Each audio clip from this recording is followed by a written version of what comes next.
Hello, hello. I'm Brittany Luse, and you're listening to It's Been a Minute from NPR, a show about what's going on in culture and why it doesn't happen by accident.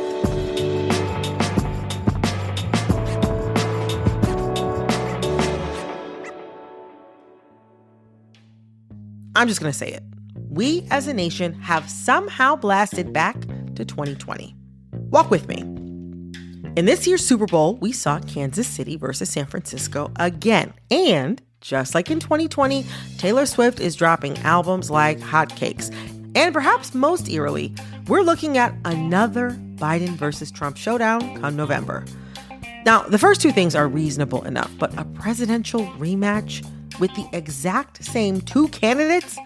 You know, for a country that likes to pride itself on marching forward, I can't help feeling like we're stuck in neutral. So to help me wade through this delirious Democratic deja vu, I called up the home team.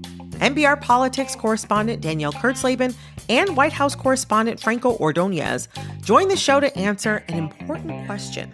Is this election a remake or a sequel? And what does all this mean for Americans who are looking for something new?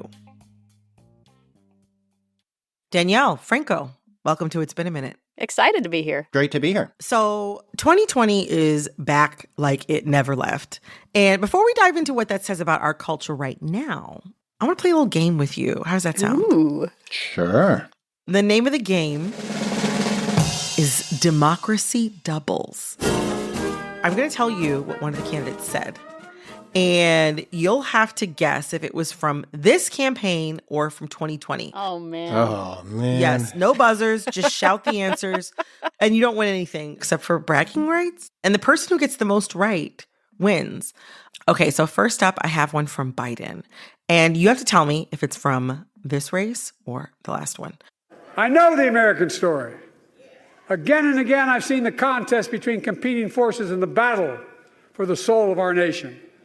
Between those who want to pull America back to the past and those who want to move America into the future.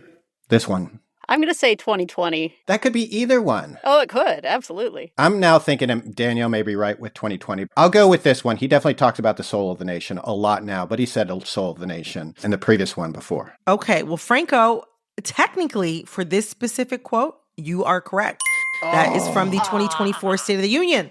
But he also talked about the soul of the nation of America, the soul of our country at the DNC in 2020. Oh, right. In his acceptance speech and in the title of a campaign ad. So he did talk about this in 2024, but he also talked about this in 2020. Kind of seems like the point we're hammering home here, isn't it? Well, I got another one for you. Okay.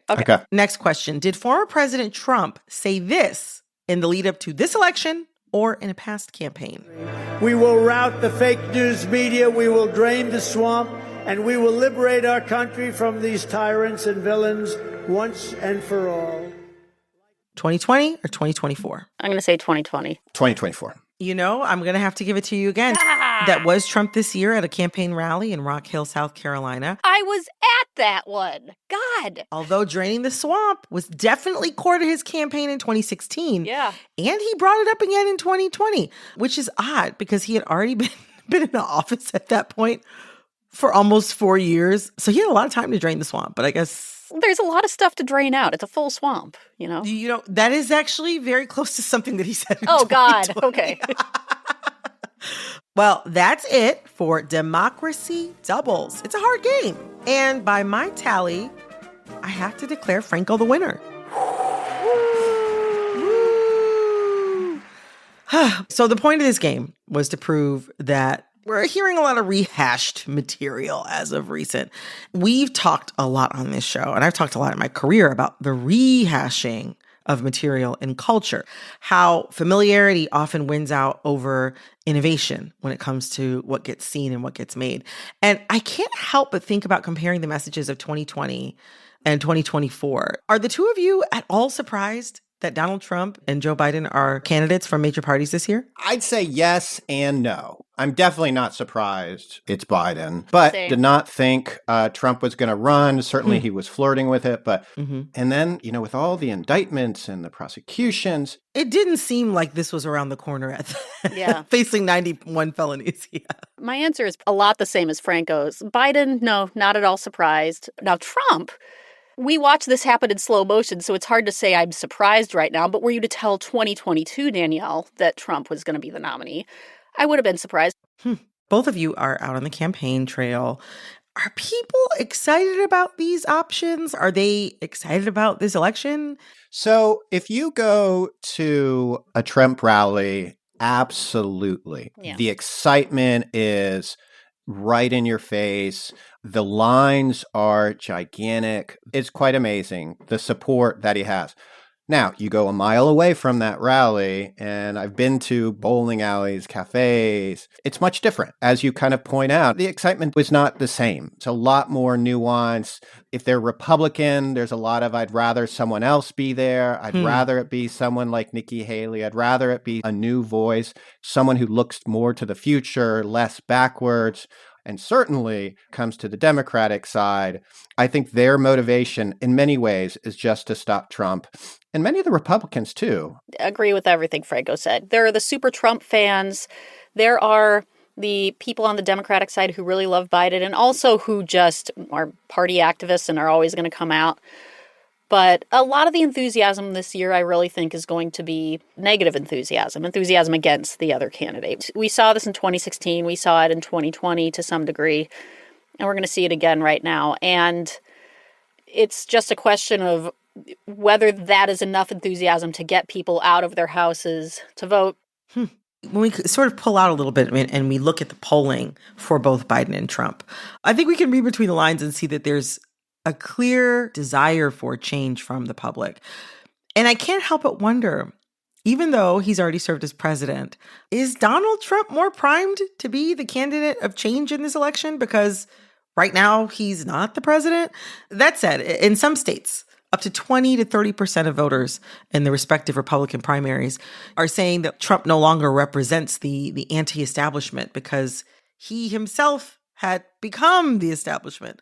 I think before he was able to sort of campaign on being the candidate of change who's going to drain the swamp. Mm-hmm. But does that still hold up? What's his angle? If you ask the Trump campaign, they'll say he is still there to drain the swamp. And they'll say that in his first term, that he was working against the establishment when he was in office. Mm-hmm. But this time, now he has 4 years of experience. He knows who are his loyalists. He knows who he can count on. I would say on the flip side, though, he is the establishment. I mean, he has been there 4 years. The House of Representatives went through a whole change of leadership, essentially because of Donald Trump. He's the establishment of the Republican Party. There is something interesting that we were talking about here about Trump being the head of the party or not. Is he establishment or anti-establishment? He has, at least with his supporters, managed this kind of jujitsu. I go to a lot of Trump rallies. I talk to a lot of Trump voters. And I had a woman this last weekend at a rally. She was telling me Trump is so powerful. He's such a great leader. And also he's the underdog. I think he's beaten the odds. And I like an underdog. Although I don't think Trump is an underdog. I think he's definitely the front dog. So it's like she can manage to hold those two things at once in the same person. Yeah, and she recognized that was a contradiction. This wasn't just, she wasn't just spewing nonsense. She was like, he's both. Because they see him as fighting for the underdog, but also they see him as wildly powerful, because he is, as Franco was saying, he is wildly powerful. He can kill a piece of legislation without holding elective office right now. That's crazy power. That is powerful. But also he's able to tell the world that, no, the world's against me and I'm really not that powerful. Somehow that works. And that is a hell of a message. I want to go back to thinking about the tone of this election, how it's been feeling. One of the wildest things to me is that much like in 2020, this election, I feel as if it's being framed about a referendum on the heart of democracy, about saving the country. And it almost makes me feel delusional that the same two candidates who fought over saving the country back in 2020, who have both served as president since 2016, and yet 73% of Americans, more than ever in the history of this kind of polling, feel like the country is headed in the wrong direction. Why can't a new voice or a new message cut through right now. I just feel like 4 years or 8 years is enough time to have come up with somebody else. And neither party seems to have managed to pull that off. The first answer that pops into mind is two things. It's a combination of both a relatively evenly matched two parties, Republican and Democrat, like no one party reliably blows out the other one, right? And besides that, each party sees the other as a threat. And voters see the voters on the other side as a threat to a degree that did not exist 30, 40 years ago. My first presidential election I covered was in 2012. And look, polarization had already taken hold at that point. There were plenty of people who really, really thought Barack Obama was ruining the country. But I don't recall voters then telling me Mitt Romney and his voters are a threat. His voters are terrible, terrible people, and they're crazy. And I don't remember Mitt Romney's voters saying the same thing about Barack Obama. That is very much the attitude. And I'm not trying to be both sidesy here, because one side is peddling conspiracy theories far more than the other side. I mean, that is flat out true right now. But I wonder, is part of that because ideologically, I feel like they are both closer together. The platform of Obama in 2012 and the platform of Mitt Romney in 2012. Ideologically, they're much closer together toward moderate policies than I would say comparing Biden to Trump's platform. Oh, yeah. Obamacare was very similar to Romney's health care plan in Massachusetts. Very much. Yeah. Right. So, I mean, I feel like that's also a part of it. And as you mentioned, I mean, there's also like some of the theatrics, I feel like, that come with a candidate like Donald Trump that feel like a departure from traditional American politics and politicians. I think you hit on a very big part there in terms of the question of why can't a new message, a new voice come out? Trump, when he came down that escalator at Trump Tower, and he changed politics in the United States. He changed how we cover politics, nonstop coverage of this one candidate. I kind of almost feel like you're not going to get a different kind of conversation until there are different candidates, or until at least Trump moves on. In many ways, one of the key messages from Joe Biden is, don't compare me to the almighty, compare me to the alternative. I mean, he over and over and over wants voters to compare him to Donald Trump. I mean, I think that's Biden's shtick, and I think that's why voters are going to the polls. That's why you had record number of voters vote for Biden in 2020. I mean, it's a cycle. The two parties have two different reasons why a new voice can't cut through. One is because the Republican Party is the Trump party now, right? And as long as he is running, as long as he's there, I mean, everybody else is Trumpy, and he's at the center of it. And in the Democratic Party, they're just trying to defeat Trump and sticking with the guy who did it already, and the guy who makes his whole political identity right now defeating Trump, or at least his whole campaign message defeating Trump. And he can say he did it. And let's be clear. I mean, it is a smart campaign message for Joe Biden. I mean, so often incumbents are, they talk about presidential reelection campaigns or the reelection effort. It's about a referendum on the past 4 years of a president. But this time Biden can say, hey, look, this is a president. You can look at his record. You have a choice here. This is not a referendum election. It's a choice election. So there's some good strategy there from Biden as well. I hadn't thought about it that way at all. I had not thought about it that way at all. But thinking back to the game we played at the beginning of this conversation, we are still getting a lot of the same messages, though, 4 years later. We've got the same candidates getting a lot of the same messaging. Going back to some of the cultural touch points I was talking about earlier, like, is this a remake or is it a sequel?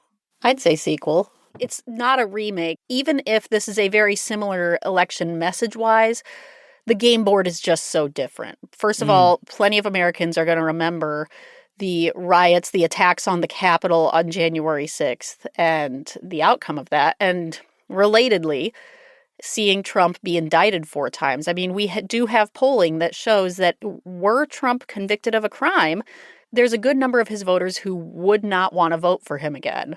And that is very, very different from 2020. But in sequel form, everything is ratcheted up. It's, not to be glib about this, but I mean, like, it's, it's the way that the Fast and the Furious gets sillier and more ridiculous and bigger and more bonkers. Likewise, this is bigger, and it's not sillier, but it's bigger. I absolutely agree with Danielle's last point. She basically ripped it from me. Oh, I'm sorry. Where this is a sequel. It is a sequel, but it's like now you have your two main characters. They're older. They're a little slower. So they have to ratchet up the drama in order to bring people in and to grab their attention. And I think you're seeing it from both sides, but particularly from Trump, who's saying, look, we're going to go back to the policies 4 years ago, but we're going to ratchet them up like quite a bit.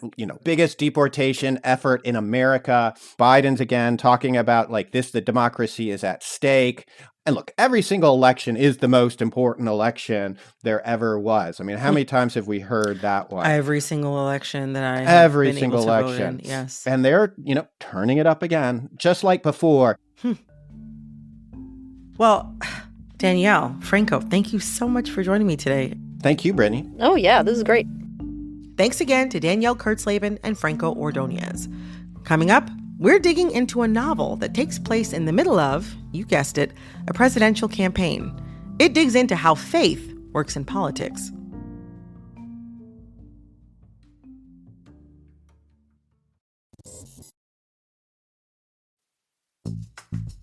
Next up, we're taking it even further back to 2007, when flip phones were still in everyone's pockets. Rihanna's Umbrella was playing on the radio,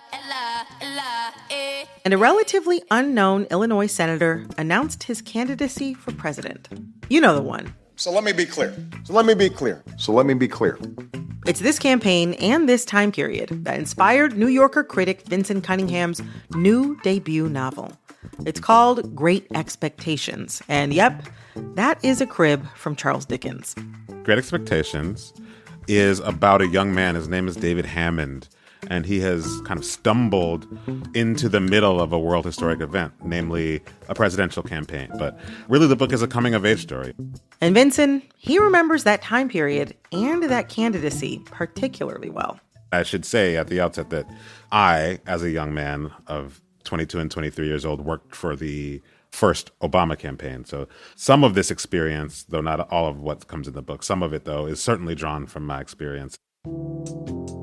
In my opinion, Vinson has written a great American novel, and I don't say that lightly.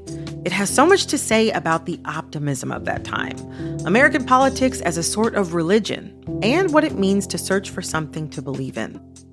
I sat down with Vinson to get into all that and why faith in politics feels so far away in today's world. Vinson, welcome to It's Been a Minute. Brittany, how you doing? Thank you so much for having me. This is great. I am so thrilled to be able to talk to you about this book. Oh, man. Thank you so much. The time period that the story is set in, 2007, 2008, it's this very specific period in American history. And I was also in my early 20s back then. Yeah. And so much of what you described felt so familiar, just even the energy of that time. What were things about that time that you remember feeling that you really wanted to get across to the reader? Sure. The book begins with David Hammond watching the senator give the speech that would inaugurate his candidacy. Right. And this candidate, just as Obama did, chooses to make that speech where Abraham Lincoln gave the same kind of speech. In the shadow of the old state capitol, where Lincoln once called on a house divided to stand together, I stand before you today to announce my candidacy for President of the United States of America. To say, here I am, a black man, standing in the same place that the president who freed the slaves stood. Electing me would be an event of similar symbolic significance.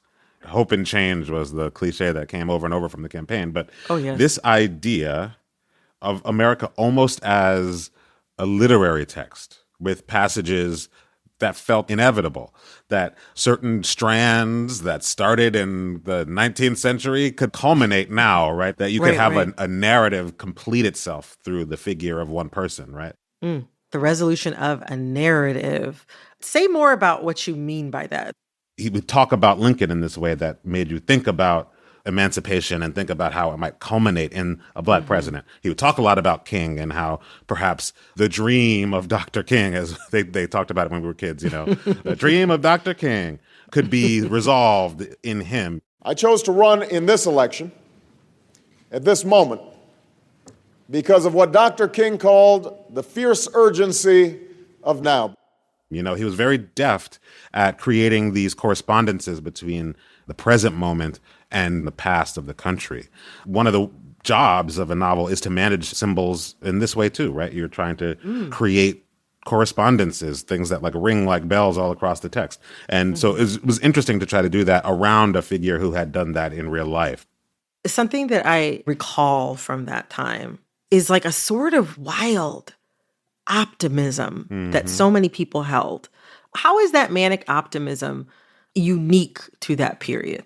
Well, I've tried to think about this a lot. There was so much reason not to hope in the very beginning of this century with the Iraq War abroad, and certainly for me, at least, Katrina at home, that said the world is not right. Yeah. And so to have a figure who, had stood against the Iraq War, was sort of a moral voice vis-a-vis Katrina, I think it was still possible to believe at this moment, at least for people of my age, that somebody could resolve things, could on some level atone for things. I think I wrote this partially to look back and find the sources of those hopes. Maybe it was just because I was young, maybe it was just because I was in my 20s. But it wasn't just me. No, it wasn't just you. There were people older than us who felt that too. And I think it's something about carrying around the weight of a country that has done so much that needs to be accounted for. When somebody comes along that makes you think you might finally feel better about those things, I think that's a seductive thing to accept and go with.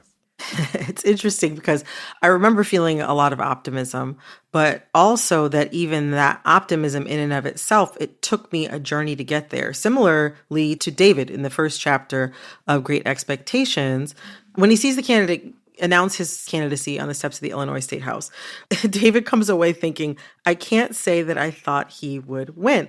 And I'll be honest, I didn't think that in my real life about Barack Obama for quite a while. Yeah. I'll say I just never thought a black man was going to be president in my own lifetime. It felt like to me as a young person, like, oh, something happened before my eyes that I never imagined would happen in my lifetime. So what else is possible? What else is possible? And it's addictive, I think, to kind of feel that to a certain extent. Yeah.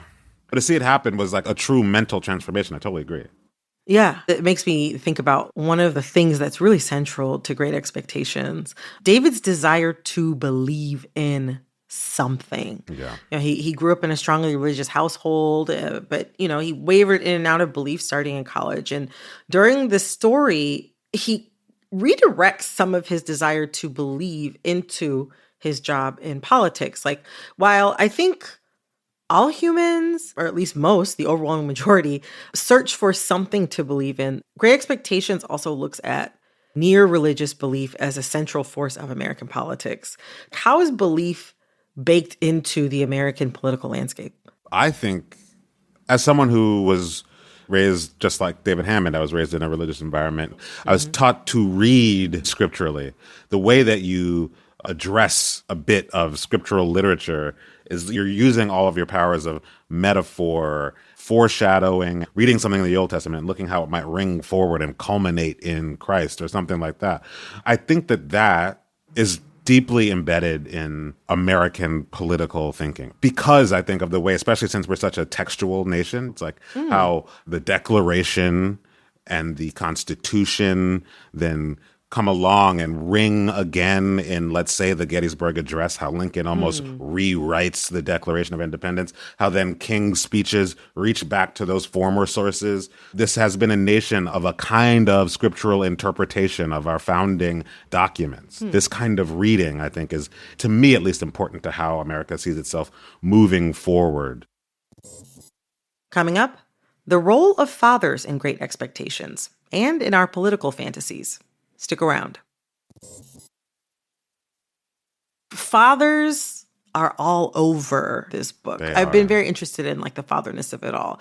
David's complicated relationships to the father that is God, the fathers of the nation, the senator as a father figure, his own father, himself as a father. In so many ways, this book feels like an examination of the patriarch, like the simultaneous love and hatred for the patriarch. I wonder how you see all of that as being related to politics. Yeah, our various ways of looking up and how those things are gendered. First of all, super dangerous. It leads to statements like, you know, what we really need is a strong leader, which is like the beginning of all political evil, right? And it's partially to, I guess Donald Trump said it this way, only I can fix it. Obama, through different symbolic or implicit means, said something similarly about like my inherent identity can help move us into a new passage in American life or whatever. Both, I think, being like very not male essentially, but male rhetorically ways of saying basically kick back and let me take the wheel. Really anti-political statements, really, that say you don't have to worry anymore. A certain kind of male charisma says, pats you on the head and says, I'll take it from here. Thank you so much. It's like a desire for paternalism. Yeah. Did you ever, when you were a kid, watch the cartoon? It was called Wait Till Your Father Gets Home. That sounds so familiar. Wait till your father gets... Until your father gets... Wait till your father gets home. But it was like, there's some like harried white housewife being like, your dad's going to get home and apply the belt to you or whatever. And I feel like, you know, it's sometimes that cartoon. Like that's what the election cycles are like. It's like, dad's finally going to get home. He's going to set this all right. I mean, I see so much of that messaging, I feel like. Yeah. It is like sort of to kind of double back to this religious framing. It's also very messianic in quality. It's like, no, the one is out there. This is some of the frustration with Biden right now. By you clinging on, we're forestalling or delaying the arrival of the one. I want to read a line from David to you. Oh, thank you. Perhaps you know it. I might, even though I feel like I blacked out several times while writing this book. But let's try.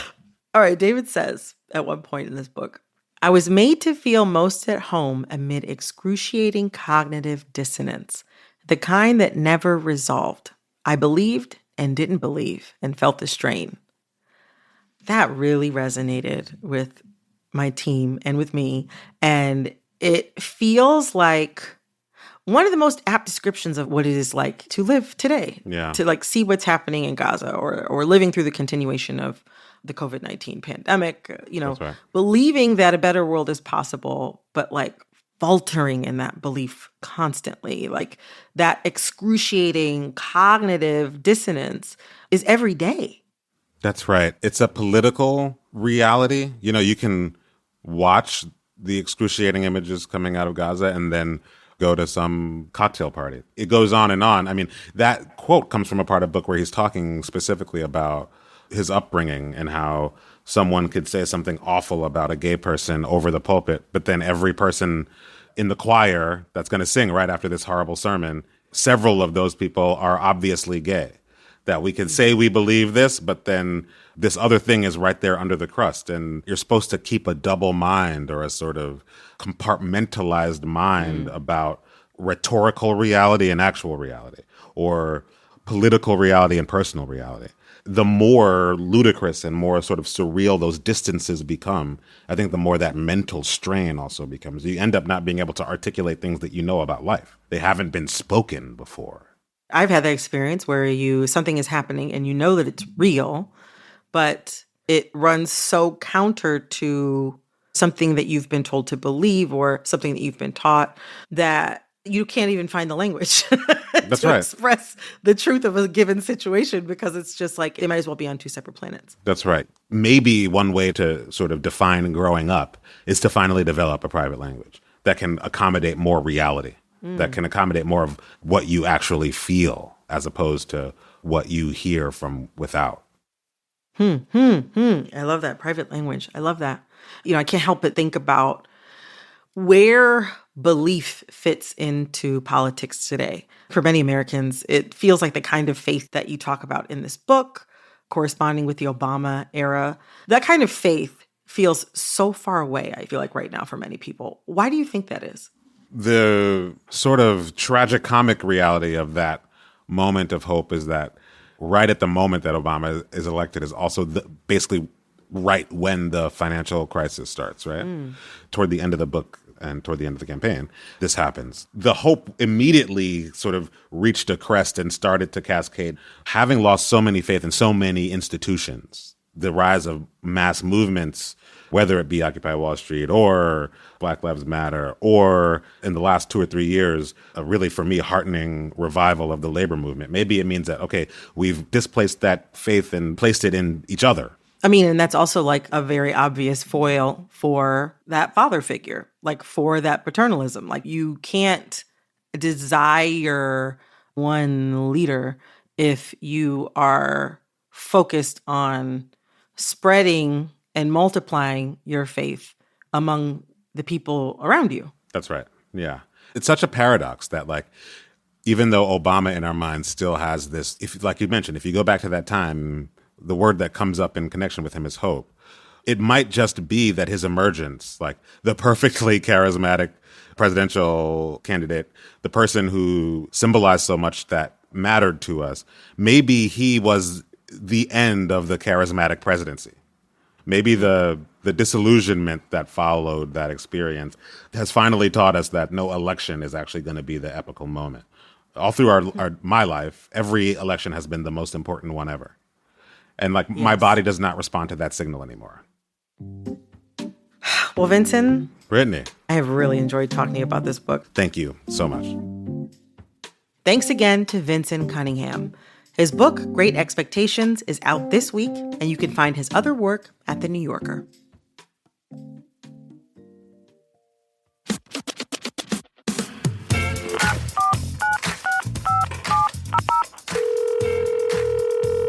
Hey, Brittany. Hey, Brittany. Hey, Brittany. Hey, Brittany. This is Jess from Michigan. Have you seen all this drama about Kate Middleton? There was this doctored photo, and she hasn't been seen in months. What do you think is going on? Jess from Michigan, thank you so much for calling in with this question. I have been thinking about this all week, and let me tell you, I do not care about the royal family. But right now, I am so locked in to what is going on, or what's not going on, I don't know, with Kate Middleton. For those of you who somehow do not know, a few months ago, it was announced by The Crown that Kate Middleton was going in for some abdominal surgery and that she would be recovering. But she has not been seen in public since then. And it's got people wondering, like, okay, was it your surgery? Are you really ill? Like, has Kate Middleton decided that she's done with her marriage to Prince William? For some added context, around the same time that it was announced that Kate Middleton was having surgery, it was also announced that King Charles had been diagnosed with cancer and he was undergoing treatment. And the thing is that since King Charles's illness has been announced, he's had some proof of life appearances that let us know that he's out there somewhere. But Kate Middleton, we haven't seen this woman. Not only have we not seen her, the Crown has been doing some really strange things. On UK Mother's Day, the Crown released a so-called official photo of Princess Kate with her 3 children. Now, the kids look cute and they're in a photo with their mom and they're smiling. But when you look at Kate, you noticed a few things. Number 1, no ring. No ring. Kinda sus. The other thing that many other people have noticed is that the photo itself appeared to be doctored. There are some people that are saying that the smile and visage of Kate in that Mother's Day photo are a match from a past cover of Vogue magazine. America, the UK, and it seemed like the entire world was not buying that Mother's Day photo of Kate. And honestly, neither did the Associated Press, who issued a kill notice for that image, saying, essentially, we don't trust that this is a real image that has been sent out by the Crown. Now, that's kind of wild. The Crown decided to tweet, to get on Twitter and issue some statement saying that, oh, this is Kate, and I'm just a mom who, like many other people, is trying to Photoshop my family photos to make them look their best. I don't know if that was Kate or not. I don't know. I can't say the truth. What I will say is that I find it very suspicious that a 42-year-old woman who has people literally waiting on her, hand and foot. I just find it very difficult to believe she would be editing her own photos. Of course, there could be more grave explanations, like she could have a serious illness that has her out of commission, and maybe for whatever reason the palace doesn't feel comfortable sharing that with us. But knowing a lot of the shenanigans that the Crown has been up to over the past, 100 years at least, when it comes to their public affairs, something tells me something else could be afoot. I have seen some very compelling conspiracy theories that Kate's absence might signal that she and William are headed for a divorce, that maybe he's getting back together with his rumored side chick from a few years ago. I don't know. Is Kate hiding to pressure William to end the affair? Or, as Oprah may ask, is she hiding or hidden? I can't say. But I'm going to tell you what I absolutely love is the mess and the drama and the intrigue that has all of us riveted. So, Jess, thank you so much for calling in with this question. I don't know what's going on, but just like you and everybody else, I cannot wait to find out. All right, now, one last thing before you go. We are working on some special episodes of NPR's It's Been a Minute, and we want to have you on the show. That is, if you're a member of Gen Z. I'm looking for people ages 18 to 24 to join me for a roundtable. We're going to talk all about the gender divide and how it shows up in dating, your economic outlook, your hopes for the future, and the politics of your peers. If you're interested in coming on the show, email ibam@npr.org. That's IBAM@npr.org. Can't wait to hear from you. This episode of It's Been a Minute was produced by Barton Girdwood, Alexis Williams, Liam McBain, Corey Antonio Rose. This episode was edited by Jessica Plachek. Engineering support came from Carly Strange, David Greenberg. Our executive producer is Verlyn Williams. Our VP of programming is Yolanda Sanguini. All right, that's all for this episode of It's Been a Minute from NPR. I'm Brittany Luse. Talk soon.